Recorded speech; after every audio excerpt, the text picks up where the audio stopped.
प्रिय विद्यार्थियों, social change का अपना टॉपिक कंटिन्यू है, यानी सामाजिक परिवर्तन, फर्स्ट पेपर की तीसरी यूनिट में। और ये मैं समझता हूँ कि फर्स्ट पेपर का आखिरी टॉपिक है। फर्स्ट पेपर का सिलेबस हमारा पूरा हो गया है। इसके साथ ही सोशल चेंज पार्ट थर्ड, सामाजिक परिवर्तन का तीसरा वीडियो है ये।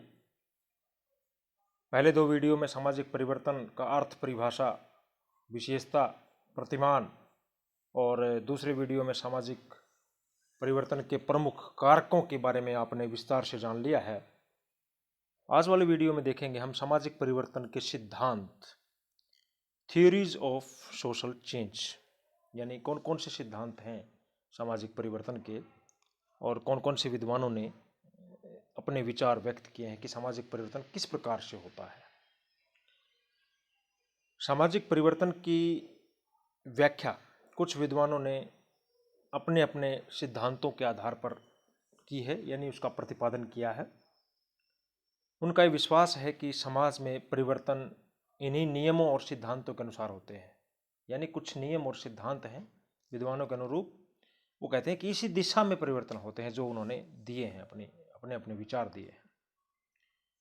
तो हमारे पाठ्यक्रम में 3 सिद्धांत हैं छोटे छोटे, वो तीनों सिद्धांत इसमें आपको समझाए जाएंगे। पहला है ऑगबर्न का सांस्कृतिक विलंबना का सिद्धांत या सांस्कृतिक पिछड़ेपन का सिद्धांत, पिछड़न का सिद्धांत। Ogburn's theory of cultural lag. Cultural lag, lag का मतलब होता है पिछड़न या पीछे रह जाना, या उसका विलंब से जो चीज़ पीछे चलती है। Ogburn theory of cultural lag, Ogburn का सांस्कृतिक विलंबना अथवा सांस्कृतिक पिछड़न का सिद्धांत। अमेरिकन समाजशास्त्री ऑगबर्न ने अपनी पुस्तक सोशल चेंज में 1922 में सिद्धांत दिया था, और 1922 में जो सिद्धांत दिया था उस सिद्धांत का नाम है सांस्कृतिक विलंबना। सांस्कृतिक विलंबना की जो कॉन्सेप्ट उन्होंने प्रस्तुत की थी, पहले तो ये समझना है कि विलंबना क्या होता है। सांस्कृतिक विलंबना यानी संस्कृति का एक हिस्सा किसी दूसरे हिस्से से पीछे रह जाता है, उसको हम विलंबना या पिछड़न के नाम से जानते हैं। और जैसा आप जानते हैं, संस्कृति के चैप्टर में आप लोग सेकेंड यूनिट में पढ़ चुके हैं, इसी प्रश्न पत्र में सेकेंड यूनिट में मुझे ध्यान है कि आपको ऑफलाइन क्लास में संस्कृति का चैप्टर डिटेल में पढ़ाया था। तो संस्कृति 2 प्रकार की होती है, आप जानते हैं, भौतिक संस्कृति और अभौतिक संस्कृति। और भौतिक संस्कृति जो है, हमारी बिल्डिंग, हमारे सार्वजनिक जगह, हमारे भवन, हमारे रेलवे स्टेशन, हमारी जो आधारभूत सुविधाएं होती हैं, भौतिक संस्कृति यानी जिसमें हम रहते हैं, जिसका कि हमने आविष्कार और खोज किया है, विकास किया है, वो भौतिक संस्कृति कहलाती है। और अभौतिक संस्कृति वो होती है जो कुछ हम हैं, अर्थात हमारे रीति रिवाज, हमारा धर्म, हमारी नैतिकता, ये सब अभौतिक संस्कृति का पार्ट होता है। तो ऑगबर्न के अनुसार सिंपल सा सिद्धांत है, छोटा सा, भौतिक संस्कृति का आगे बढ़ जाना और अभौतिक संस्कृति का पीछे रह जाना ही सांस्कृतिक विलंबना कहलाता है या सांस्कृतिक पिछड़न कहलाता है। जैसे भाई मशीनीकरण और औद्योगिकरण के अंदर क्या हो, खूब वृद्धि हुई। लोगों ने मशीनों से, कारखानों में, फैक्ट्रियों में मशीनों से उत्पादन शुरू कर दिया, है ना। उद्योग धंधे खूब लगे, औद्योगिकरण की तेज गति से वृद्धि हुई, तो खूब बड़ा औद्योगिकरण। लेकिन श्रम कल्याण के नियम नहीं बन पाए उतनी तेजी से, वो पीछे रहे। तो यहाँ पर मशीनीकरण किस चीज़ का उदाहरण है? भौतिक संस्कृति का। और श्रम कल्याण के नियम किस चीज़ का है? अभौतिक संस्कृति का। यानी कि भौतिक संस्कृति मूर्त होती है, जैसा कि आप सब जानते हैं, और अभौतिक संस्कृति अमूर्त होती है, वो अनुभव की जाने वाली चीज़ है।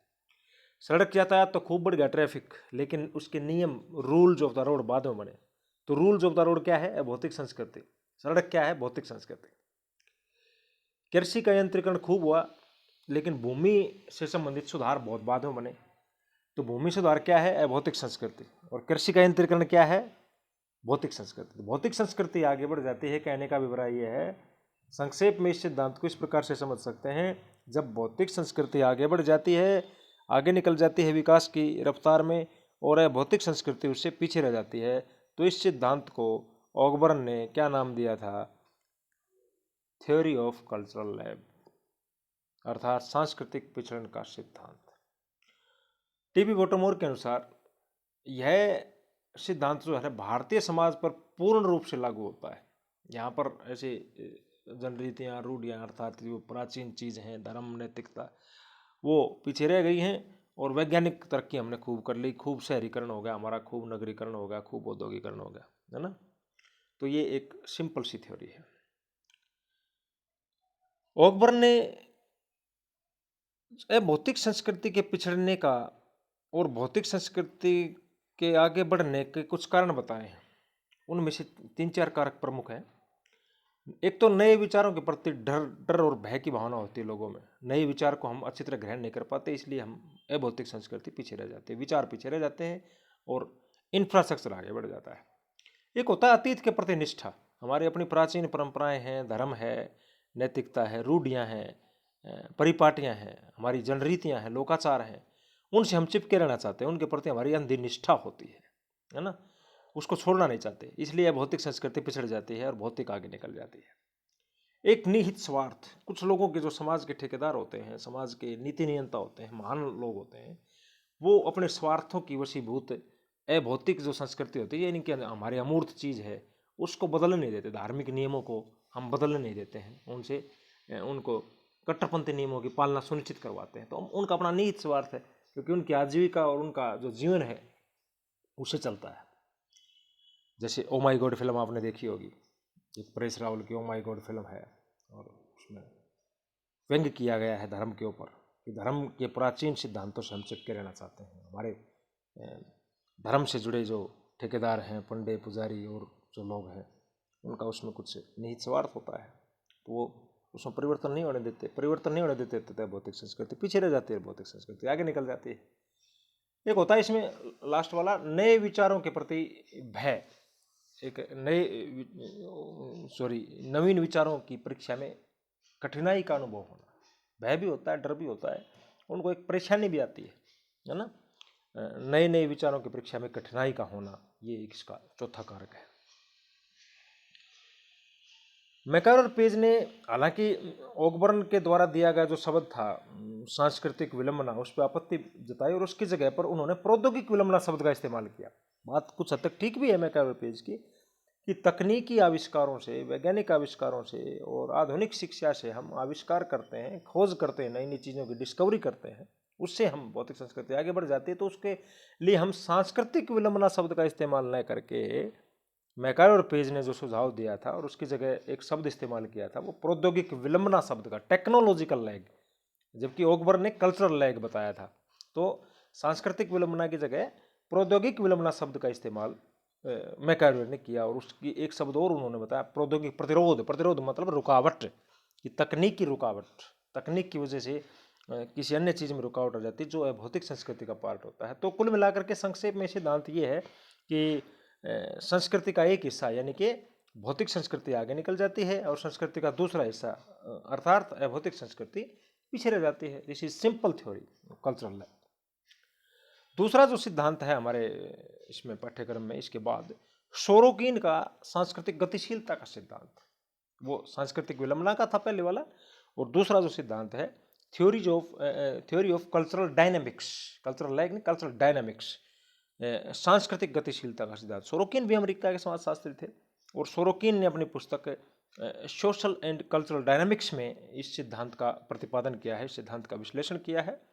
और सोरोकिन ने क्या किया, शुरू में कार्ल मार्क्स, प्लेटो और वेबलिन आदि विद्वानों के द्वारा जो सिद्धांत दिए गए थे उनकी आलोचना की, उनकी आलोचना करके अपना सिद्धांत प्रस्तुत किया। और सोरोकिन ने 3 प्रकार की संस्कृतियां बताई हैं। जैसे ऊपर हमने 2 प्रकार की संस्कृति देखी थी ऑकबर्न ने, हमने चैप्टर के अंदर पहले भी 2 प्रकार की संस्कृति पढ़ी हैं, भौतिक और अभौतिक, और भौतिक और अभौतिक के अलग नाम से सोरोकिन ने संस्कृति दी है। ये भी एक प्रकार का इससे मिलता जुलता सिद्धांत है, लेकिन थोड़ा सा अलग है। भावात्मक, चेतनात्मक और आदर्शात्मक 3 प्रकार की संस्कृति बताते हैं, और प्रत्येक समाज जो है इन 2 संस्कृतियों के बीच में घूमता रहता है। कौन कौन सी? भावात्मक और चेतनात्मक। और इस सिद्धांत की तुलना जो है विद्वानों ने और सोरोकिन ने घड़ी के पेंडुलम से की है। अपने अपने घरों के अंदर या दफ्तरों के अंदर घड़ी लगी देखी होगी, आजकल तो वो घड़ी नहीं आती इतनी, कई डिज़ाइन में घड़ी पहले आती थी जिसके अंदर बीच में एक टक टक जैसे घड़ी का जो कांटा जो है वो आवाज़ करता है, घूमता रहता है इधर से उधर, इधर से उधर। तो उसको घड़ी का पेंडुलम बोलते हैं। तो पेंडुलम की स्थिति से इसकी तुलना की गई है कि एक तरफ तो चेतनात्मक संस्कृति, एक तरफ भावात्मक संस्कृति। वो घड़ी का काटा कभी चेतनात्मक की तरफ, कभी भावात्मक की तरफ, कभी चेतनात्मक की तरफ, कभी भावात्मक की तरफ जाता है। लेकिन बीच की एक ऐसी स्थिति आती है जिसको हम या जिसको सोरोकिन ने आदर्शात्मक संस्कृति के नाम से जाना है, उस पर वो पेंडुलम रुकता है। वो है एक आदर्शात्मक स्थिति, वो बीच का संतुलन की स्थिति है, वो दोनों का मिश्रण है, चेतनात्मक संस्कृति का और भावात्मक संस्कृति का मिश्रण होती है। चेतनात्मक संस्कृति जो है वो और कोई दूसरी संस्कृति नहीं है, बल्कि भौतिक संस्कृति को ही उन्होंने चेतनात्मक संस्कृति कहा है, जो कि पश्चिमी समाज है। और भावात्मक संस्कृति क्या है? अभौतिक संस्कृति। जो ओगबर्न के सिद्धांत में क्या था, भौतिक और अभौतिक शब्द का इस्तेमाल किया गया था, जबकि सोरोकिन वाले इस सिद्धांत के अंदर चेतनात्मक और भावात्मक संस्कृति का इस्तेमाल किया गया है शब्द का। भौतिक संस्कृति को ही इसमें चेतनात्मक संस्कृति कहा गया है, अभौतिक संस्कृति को इसमें भावात्मक संस्कृति कहा गया है। और एक तीसरे प्रकार की चीज है आदर्शात्मक, जो इन दोनों के बीच की स्थिति है, इन दोनों का मिश्रण है। कहने का अभिप्राय क्या हुआ कि आदर्शात्मक संस्कृति वो होती है जिसका जो दोनों का मिश्रण होती है, चेतनात्मक का और भावात्मक का, जो न तो पूर्ण रूप से धन दौलत के ऊपर बल देती है अर्थात भौतिकता पर, और न पूर्ण रूप से धार्मिकता पर बल देती है अर्थात अभौतिकता पर, है ना। बीच की स्थिति का नाम होता है आदर्शात्मक संस्कृति, जिसमें आध्यात्मिकता का भी गुण होता है और भौतिकता का भी गुण होता है, अर्थात रुपये पैसे को भी उतना ही महत्व मिलता है जितना धार्मिक नियमों को महत्व मिलता है। जो चेतनात्मक संस्कृति होती है वो अमेरिका में, पश्चिमी यूरोप में और ब्रिटेन जैसे देशों में मिलती है, और भावात्मक संस्कृति जो होती है वो एशियाई देशों में, भारत जैसे देशों में मिलती है। और इन दोनों का जो मिश्रित रूप है वो है आदर्शात्मक संस्कृति, जो कि अधिकांश देशों में पाई जाती है। भाई रुपये पैसे का भी, बाजार का भी उतना ही महत्व है जितना कि धर्म का, आध्यात्मिकता का, नैतिकता का महत्व है। तो इन दोनों का मिला जुला रूप जो है वो है आदर्शात्मक संस्कृति, जिस पे घड़ी का पेंडुलम टिकता है। तो इस प्रकार से रेखा चित्र के माध्यम से भी आपको समझाया गया है। PDF नोट्स भी मैं आपको भेजूंगा, उससे आपको अच्छी तरह से समझ में आ जाएगा। इसके बाद आता है हमारा तीसरा और अंतिम सिद्धांत है संस्कृति का, ये कार्ल मार्क्स का सामाजिक परिवर्तन का सिद्धांत, जो सोशल चेंज का, जो कार्ल मार्क्स का सिद्धांत है, काफी महत्वपूर्ण सिद्धांत है। इसको हम आर्थिक निर्धारणवाद के नाम से भी जानते हैं, इकोनॉमिक डिटर्मिनिज्म। आप जानते हैं, कई बार देखा होगा, इकोनॉमिक्स के स्टूडेंट भी जानते हैं, हिस्ट्री के स्टूडेंट भी जानते हैं, पॉलिटिकल साइंस के स्टूडेंट भी जानते हैं, और सोशोलॉजी के स्टूडेंट तो जानते ही हैं कि कार्ल मार्क्स एक ऐसे बहुमुखी प्रतिभा के विद्वान थे, जिसको कि हम सब जानते हैं, जो पॉलिटिकल साइंस में पढ़ाया जाता है, दर्शन शास्त्र में पढ़ाया जाता है जिसको, और इकोनॉमिक्स में पढ़ाया जाता है, और सोशोलॉजी में पढ़ाया जाता है। तो कार्ल मार्क्स द्वारा दिया गया सामाजिक परिवर्तन का जो सिद्धांत है, उसको हम आर्थिक निर्धारणवाद के नाम से जानते हैं। क्यों जानते हैं आर्थिक निर्धारणवाद से? क्योंकि कार्ल मार्क्स ऐसे विद्वान हैं जो समाज के अंदर जो बदलाव आते हैं, समाज के अंदर जो परिवर्तन आते हैं, उनके लिए एकमात्र जिम्मेदार और उत्तरदायी कारक मानते हैं आर्थिक कारकों को। वो ही मानते हैं कि समाज के अंदर जो भी बदलाव होता है, समाज के अंदर जो भी निर्धारण होता है, वो आर्थिक कारक तय करता है, वो बाजार तय करता है, और दूसरे कारकों को महत्व नहीं देते। वो धर्म को, नैतिकता को, जन रीतियों को, परंपराओं को और आपकी संस्कृति को, इनको कोई महत्व नहीं देते ज़्यादा। इनको वो सहायक कारक के रूप में जरूर थोड़ा बहुत मानते हैं, लेकिन वो ये मानते हैं कि आर्थिक कारक से ही पूरा का पूरा परिवर्तन होता है। इसलिए कार्ल मार्क्स के सिद्धांत को आर्थिक निर्धारणवादी सिद्धांत के नाम से जाना जाता है, या प्रौद्योगिक निर्धारणवाद के नाम से जानता है, क्योंकि जो आर्थिक जगत में जो परिवर्तन होगा वो तकनीक की वजह से होगा, है ना, उत्पादन की शक्तियों की वजह से होगा। तो कार्ल मार्क्स का क्या है सिद्धांत? कार्ल मार्क्स के अनुसार मानव का जो इतिहास है, मानव इतिहास में अब तक जितने भी बदलाव हुए हैं, अब तक जो भी समाज में परिवर्तन हुए हैं, वो मार्क्स के अनुसार उत्पादन प्रणाली में परिवर्तन के कारण हुए हैं। Mode of production. Mode of production कैसे चेंज होता है मार्क्स के अनुसार? देखिए भाई, इसको इस तरीके से समझिए। मार्क्स बताते हैं कि शुरू की कंडीशन क्या होती है आदमी की? आदमी जीवित रहे, और आदमी के जीवित रहने के लिए क्या होता है? उसको वस्तुओं की आवश्यकता होती है। हमारा सबसे बड़ी अनिवार्य कंडीशन, हमारी अनिवार्य आवश्यकता क्या है? सबसे पहले भोजन है, और ये रोटी कपड़ा और मकान की आवश्यकता पूरी हमारी कहाँ से होगी? इनको जुटाने के लिए व्यक्ति उत्पादन करता है, और उत्पादन के लिए होने चाहिए साधन, यानी कि भूमि, पूंजी, श्रम, है ना, मजदूरी इत्यादि। फिर इनको उत्पादन के साधनों के द्वारा व्यक्ति उत्पादन करता है, यानी कि प्रोडक्शन करता है। इनको क्या कहा है? इनको कलेक्टिवली किस नाम से जानेंगे हम? मीन ऑफ प्रोडक्शन, अर्थात उत्पादन के साधन, या प्रौद्योगिकी कह सकते हैं इसको आप। प्रौद्योगिकी की वजह से हम उत्पादन पैदा करते हैं, और उत्पादन से हमारी आवश्यकताएं पूरी होती है। आवश्यकताएं पूरी होंगी तो हम जीवित रहेंगे। और जब जब प्रौद्योगिकी में, जब जब तकनीक में बदलाव आता है, तब उत्पादन प्रणाली में भी परिवर्तन आता है, यानी कि उसमें भी बदलाव आता है। जैसे जैसे टेक्नोलॉजी बदलेगी समाज में, उसी हिसाब से समाज में हमारे कृषि का भी उत्पादन, हमारे फैक्ट्रियों का, कारखाने का उत्पादन बदलता रहता है, उसका स्वरूप चेंज होता रहता है।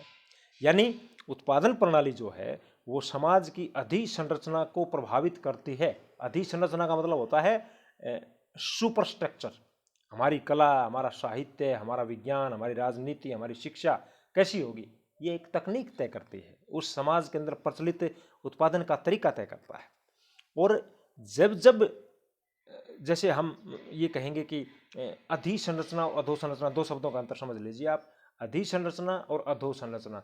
अधिसंरचना जो है वो हमारी जो है एक प्रकार की भौतिक संस्कृति कह लीजिए, अधोसंरचना इंफ्रास्ट्रक्चर वो हमारी भौतिक संस्कृति कह लीजिए, है ना। इस प्रकार से चेंज आता है। तो अधिसंरचना जैसी होगी वैसी अधोसंरचना हो जाएगी।